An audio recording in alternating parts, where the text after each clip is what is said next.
অবশেষে পাকিস্তানে প্রত্যাশিত হামলা চালিয়েছে ভারত। এই হামলাটা ঠিক আগের মতো খুব নিরীহ না হলেও এই হামলাটাও খুব বাড়াবাড়ি কিছু ভারত করতে চেয়েছে, নট নেসেসারিলি।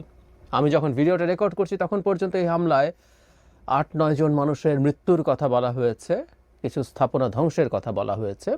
আবার পাকিস্তানও পাল্টা ব্যবস্থা নিয়েছে এবং এই প্রেক্ষাপটে সেই পুরনো প্রশ্ন আবার এসে হাজির হয়েছে, এটা সর্বাত্মক যুদ্ধ বা নিতান্ত পক্ষে একটা মাঝারি পর্যায়ের যুদ্ধে পরিণত হবে কিনা। আমরা সে প্রশ্নটা জবাব খুঁজতে চাইব এবং তার আগে যা যা ঘটলো, অনেক ঘটনা ঘটলো গতকাল রাত থেকে এখন পর্যন্ত, সেগুলো একটু দেখা যাক।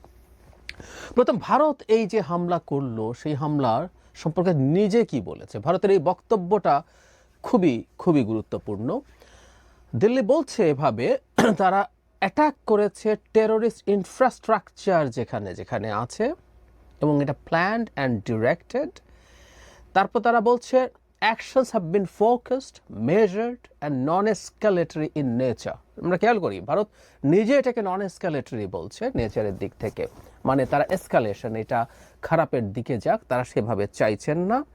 এবং এটা একদম খুব ক্লিয়ারলি তারা বলার চেষ্টা করছেন যে এটা কোনোভাবেই কোনো মিলিটারি টার্গেটকে তারা মানে কোনোভাবেই টার্গেট করেননি, এটাও খুব স্পষ্টভাবে বলে দিয়েছে ভারত। তার মানে এটা ভারতের দিক থেকে মানে আগেই বলে দেওয়ার চেষ্টা করছে যে আমরা কোনো মিলিটারি টার্গেটকে টার্গেট করিনি, আমরা টেরোরিস্ট স্থাপনাকে টার্গেট করেছি, এই ধরনের বক্তব্য। এই অ্যাটাকটার একটা সিগনিফিক্যান্স আছে। সিগনিফিক্যান্স হলো আমরা 2016 বা বিশেষ করে 2019-এ বালাকোটে যেসব ঘটনা ঘটলো তার তুলনায় এটার ব্যাপ্তি একটু বেশি ছিল।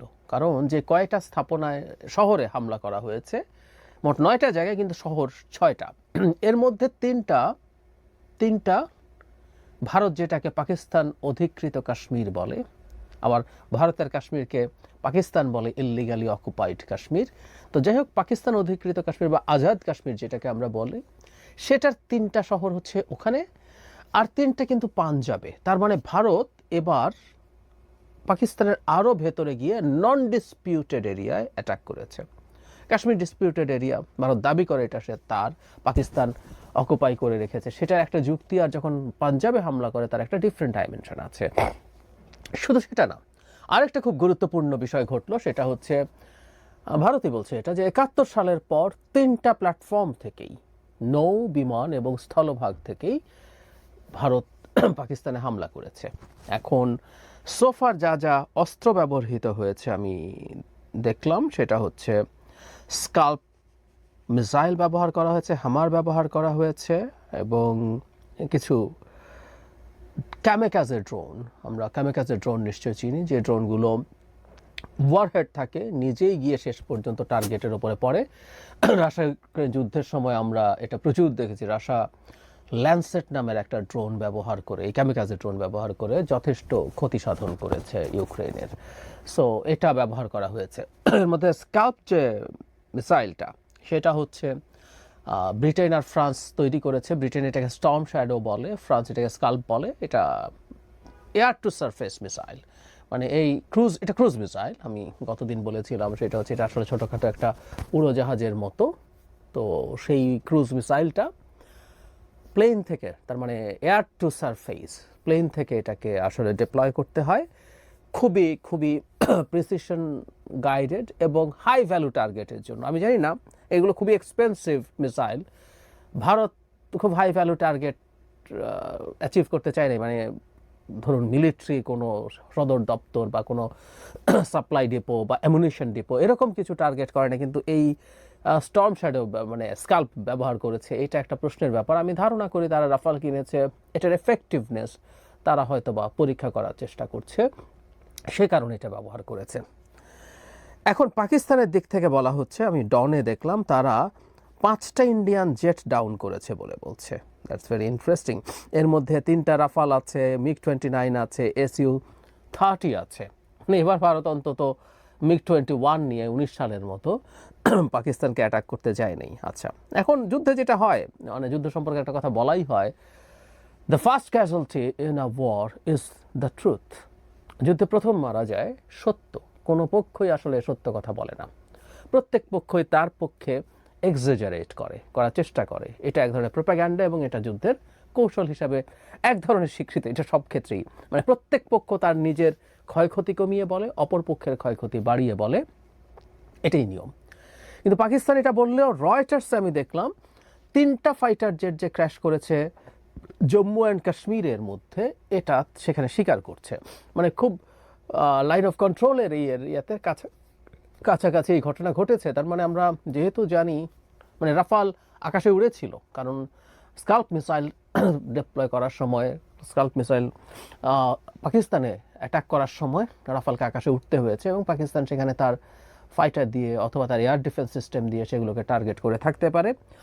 সেই সম্ভাবনা যথেষ্টই আছে। প্রিসিশন গাইডেড বম্ব ব্যবহার করা হয়েছে, যেগুলো MiG-29 বা Su-30 এগুলো ব্যবহার করার চেষ্টা করা হয়েছে, সেগুলো থেকে হয়েছে। তো এগুলো পাকিস্তান ডাউন করে থাকতে পারে।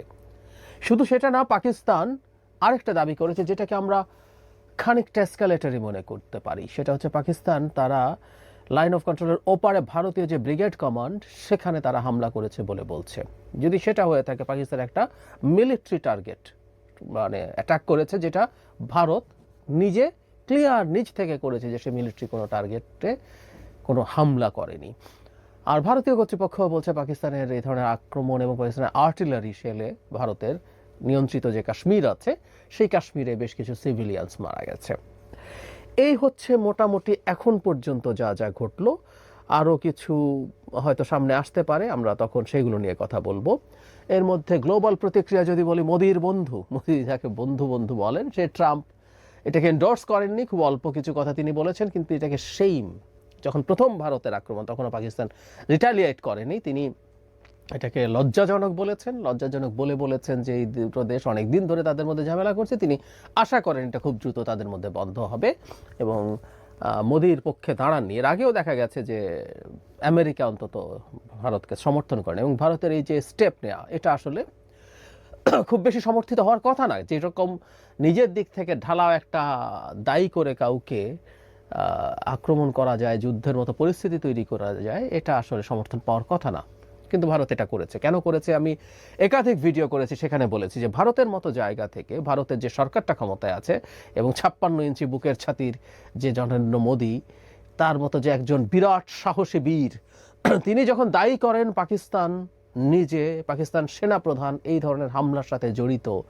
তারা পরিকল্পনা করেছে, তখন আসলে কিছুটা রিটালিয়েশন অনিবার্য হয়ে পড়ে। এবং আমরা খেয়াল করি যে ভারতের উগ্র জাতীয়তাবাদী, যেটি জাতীয়তাবাদীদেরকে উস্কে দিয়ে বিজেপি ক্ষমতায় আসে এবং টিকে থাকার চেষ্টা করে, তাদের চ্যানেলগুলো এবং সাধারণ মানুষদের মধ্যেও পাকিস্তানে একটা আক্রমণ করতে হবে, মানে একটা যুদ্ধ বাঁধিয়ে দাও, এই চাপ ক্রমাগত বাড়ছিল। সুতরাং মোদিকে রেসপন্ড করতে হয়েছে এবং মোদিকে রেসপন্ড করতে এই কারণেই হয়েছে, এবং মোদি একটা ক্যালকুলেটেড রেসপন্ড করেছেন, নিজে থেকে শুরুতেই শান্তির বার্তা দিয়েছেন, মিলিটারি টার্গেট করিনি, এটা নন এসকালেটরি, এভাবেই বলা হচ্ছে, তারা নিজেরাই বলছে এগুলো। এবং পাকিস্তানও কিছু পাল্টা আক্রমণ করেছে, পাকিস্তানেরও কিছু অ্যাচিভমেন্ট আছে, সেই অ্যাচিভমেন্টও পাকিস্তানের জন্য দরকার। আমি এই দুই দেশের মধ্যে কি হতে পারে আমি তুলনা দিচ্ছিলাম, আপনাদের নিশ্চয়ই মনে আছে আমার প্রথম বা দ্বিতীয় ভিডিও এই কাশ্মীর সংকট নিয়ে, সেখানে বলেছিলাম, সেখানে হলো ইরান এবং ইসরায়েলের রিসেন্ট যে তাদের মধ্যে যে এসকালেশন হয়েছিল, মানে ঘটনাটা ছিল এইরকম যে সিরিয়াতে ইরানের যে কনসুলেট আছে, সেখানে ইসরায়েল হামলা করেছিল, রীতিমতো F-35 দিয়ে হামলা করে সেখানে থাকা IRGC, ওদের যে রেভলিউশনারি গার্ড কর্পস আছে, তার কয়েকজন জেনারেলকে হত্যা করে। IRGC তাদের সবচেয়ে এলিট বাহিনী, তার জেনারেলরা হত্যাকাণ্ডের শিকার হয়েছেন। এবং যে কোনো দেশে, কোনো দেশের কনসুলেট মানে হচ্ছে দূতাবাস বা এই ধরনের প্রতিষ্ঠান মানে হচ্ছে সেটা সেই দেশের সার্বভৌম অংশ। তার মানে ইসরায়েল ইরানকে অ্যাটাক করেছে, তো ইরানকে রিটালিয়েট করতে হতো। ইরান তখন ইসরায়েলের মানে মাটিতে হামলা করেছিল এবং সেই হামলা তারা খুব স্লো কিছু ক্রুজ মিসাইল এবং ড্রোন দিয়ে করেছিল, যেটা লঞ্চিংয়ের সাথে সাথে ইসরায়েল জেনে গেছে এবং তারা জানতো যে এটা 2 থেকে 2.5 ঘন্টা সময়ের মধ্যে এসে সে তার মাটিতে পড়বে। এবং ইসরায়েল তার সেই বিখ্যাত এয়ার ডিফেন্স সিস্টেম নিয়ে বসেছিল। সেই এয়ার ডিফেন্স সিস্টেম আমরা জানি আয়রন ডোম, খুবই এফেক্টিভ, সেটা নিয়ে বসেছিল, প্রায় সবগুলোকেই ডাউন করেছিল, কিছু কিছু পড়েছে এবং ইরানও কোনো হাই ভ্যালু টার্গেটকে চুজ করেনি, এমন সব জায়গায় পড়েছে যেগুলো আসলে ইসরায়েলের তেমন কোনো ক্ষয়ক্ষতি করেনি। আর ইরান চাইলে তার ওই ক্যাপেবিলিটি ছিল, তারা ফাস্টার ব্যালিস্টিক মিসাইল দিয়ে করতে পারতো এবং এমন সংখ্যায় তারা এগুলো পাঠাতে পারতো যে ইসরায়েলের যে ডিফেন্স আছে, এয়ার ডিফেন্স সিস্টেম, আয়রন ডোম, সেটা ওভারওয়েলমড হয়ে যেতে পারতো।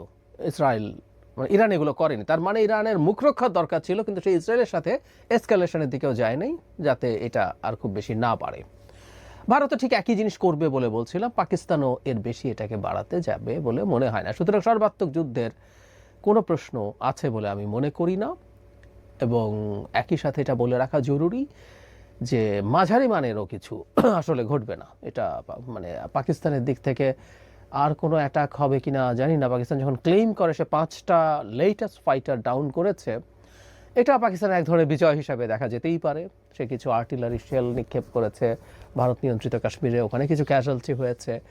এইগুলো নিয়ে এই দুই পক্ষ শান্ত হয়ে যাওয়ার সমূহ সম্ভাবনা আছে, হলেও আর 1-2 রাউন্ড হতে পারে, নট মোর দ্যান দ্যাট। মানে এতে যে অ্যাচিভমেন্টের দরকার ছিল ভারতের, মোদির, আমি বহুবার বলেছি, মোদি আসলে চেয়েছে পাকিস্তানকে দায়ী করে, এবং কাশ্মীরে যে হামলাটা হয়েছে সেটা যে বেছে বেছে হিন্দু হত্যা করা হচ্ছে, এতে তার হিন্দুত্ববাদী পলিটিক্সটাকে আরও উস্কে দেয়া গেল। এবং পরবর্তীতে ভারতে তো অনেকগুলো বিধানসভা নির্বাচন আছে, একটার পর একটা হতে থাকবে, সেটাই সে মাইলেজ পাবে। এবং সে একজন শক্তিমান শাসক, পাকিস্তানকে শায়েস্তা করেছে। মানে চায়না তার ভূমি দখল করে আছে, অনেক বড় ভূমি, সেটার ব্যাপারে কিছু না করে অন্তত পাকিস্তানকে যদি কিছু না দেওয়া হয়, কিছু জবাব না দেওয়ার চেষ্টা হয়, এটা তো তার ইজ্জত থাকে না। তো সেটা হলো, তার বিরাট বীরের ভাবমূর্তি তৈরি হলো, এবং এই ধরনের সকল জাতীয়তাবাদী নেতাদের এই ধরনের সংকট তৈরি করতে হয় এবং সেখানে নিজের খানিকটা শক্তি দেখাতে হয়। একই সাথে পাকিস্তানে তো বলা হয়, নিউ ইয়র্ক টাইমসের একটা রিপোর্ট দেখলাম যে সংকটকে ঘিরে পেছনে থাকা, কিছুটা আড়ালে থাকা জেনারেল, মানে পাকিস্তানের সবচেয়ে পাওয়ারফুল ব্যক্তি তো সেনাপ্রধান জেনারেল আসিম মুনির সামনে এসে হাজির হয়েছেন। সুতরাং সরকারের জন্য খুব খারাপ কিছু হয়েছে তা না, তার চাইতে জরুরি কথা হচ্ছে সেনাপ্রধানও, তারা ডিফ্যাক্টো পাকিস্তানের শাসক বলা যায়, কিন্তু তিনি আরও প্রকাশিত হয়ে উঠলেন। তিনি চেয়েছেন জনগণের সামনে এসে থাকতে, এবং অত্যন্ত বীরের বেশে তিনি এসে হাজির হয়েছেন। সাম্প্রতিক সময়ে বহু ক্ষেত্রে সেনাবাহিনীর নানা সমালোচনার মধ্যে পড়ছিল, তার এফিসিয়েন্সি, তার সমস্যা নিয়ে, এসব নিয়ে। বালুচিস্তানে সেনাবাহিনী বারবার অ্যাটাক্ট হচ্ছিল, মানে কাশ্মীরে যেমন ভারত অভিযোগ করে পাকিস্তান সেখানকার তাদের ভাষায় বিচ্ছিন্নতাবাদীদেরকে সাহায্য করে ভারতে হামলা করায়, ঠিক একইভাবে বালুচিস্তানে ভারত করে।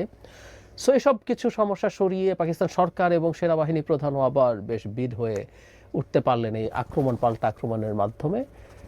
আমি ধারণা করি এখানেই এই ব্যাপারটা শেষ হবে। এটা ঠিক এখানেই শেষ বলতে আমি এই রাউন্ডেই শেষ হচ্ছে তা না, আরও পাকিস্তান যদি এটাকে আরেকটু বাড়াতে চায়, ভারতও আরেকটু বাড়াতে পারে, এরকম 1-2-3 রাউন্ড আরও হতে পারে, হয়ে এই ঘটনাটা শেষ হবে। তবে আবারও বলছি, ভারত, শুরুর দিকে বলেছিলাম যে ভারত এবার একটু বেশি কিছু করেছে, এটা একটা আমরা মাথায় নোট করে রাখবো। 19 থেকে তার বৃদ্ধি, মানে 19 এসে বালাকোটে গেছে, গিয়ে জাস্ট বিরান জায়গায় কয়েকটা বোমা টোমা ফেলে চলে এসছে, অত্যন্ত বাজে ফাইটার পাঠিয়েছে, ডেটেড ফ্লাইং কফিন বলে সেই MiG-21, তাকে পাঠিয়েছে। এবার ভারত 3টা প্ল্যাটফর্ম থেকে, ভারতই দাবি করছে, তার মানে হচ্ছে এখানে আমি জানি না জাহাজ থেকে তারা কি করেছে, জাহাজ থেকে কোনো মিসাইল, মানে সারফেস টু সারফেস কোনো মিসাইল পাঠিয়েছে আমি তো ওভাবে দেখিনি।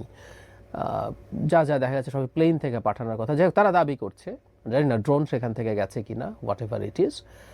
তারা 3টা প্ল্যাটফর্ম থেকেই পাঠিয়েছে, এবং শুধু কাশ্মীরে না, তারা পাঞ্জাবেও আক্রমণ করিয়েছে। পাঞ্জাব পাকিস্তানের সবচেয়ে গুরুত্বপূর্ণ প্রভিন্স, এবং ভারতের রুলিং বা অন্যান্য এলিটদের মেজরিটি পাঞ্জাবের লোকজন। সুতরাং এটারও একটা সিগনিফিক্যান্স আছে। ভারতের এবারকার অ্যাটাক আরও ওয়াইড স্প্রেড, আরও বেশি, এটা একটু নোট করে রাখবো। এটা হয়তো ভবিষ্যতে আমাদের জন্য ভারত আর কি করতে পারে তার একটা গাইডলাইন দেবে।